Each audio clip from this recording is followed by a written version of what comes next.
দর্শক, আপনাদের নিশ্চয়ই মনে আছে আমরা বেশ কিছুদিন আগে এই ঘরোয়া পানিপুরির একটি ভিডিও আপনাদের সাথে শেয়ার করেছিলাম এবং সেখানে বিভিন্ন রকম ফুচকা এবং অন্যান্য খাবারগুলো আপনাদেরকে দেখিয়েছিলাম। আপনাদের অনেক ভালো লেগেছিল, আপনারা সেটি লাইক কমেন্টে বলেছেন। আজ আমি এসে দেখতে পেলাম ওরা বেশ কিছু ড্রিঙ্কস আইটেম যুক্ত করেছে। আমি সেখান থেকে একটি ড্রিঙ্কস খেতে চাই এবং আপনাদের জানাতে চাই টেস্ট কেমন হয়েছে।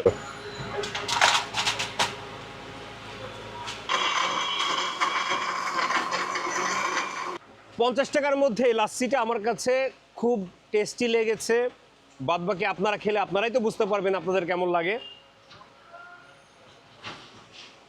গরমের মধ্যে এটি একটি চমৎকার আইটেম হতে পারে। এই যে ঘরোয়া পানিপুরি আরও বেশ কিছু লোভনীয় খাবার আপনাদের জন্য তৈরি করছে। আপনারা খুব দ্রুত এটির আপডেট পেয়ে যাবেন। এটির আপডেট পেতে অবশ্যই আপনারা আমাদের সাথে থাকবেন। আপনারা জানতে পারবেন যে আর কী কী নতুন নতুন আইটেম, নতুন নতুন সাসপেন্স আপনাদের জন্য অপেক্ষা করছে। ততক্ষণ পর্যন্ত আপনারা আমাদের সাথেই থাকুন। আজ এ পর্যন্তই, বিদায় নিচ্ছি। পরবর্তীতে অন্য কোথাও অন্য কোনো ভিডিও নিয়ে কথা হবে, অন্য কোনো দর্শনীয় স্থান নিয়ে কথা হবে। ততক্ষণ পর্যন্ত ভালো থাকবেন, সুস্থ থাকবেন। আল্লাহ হাফেজ।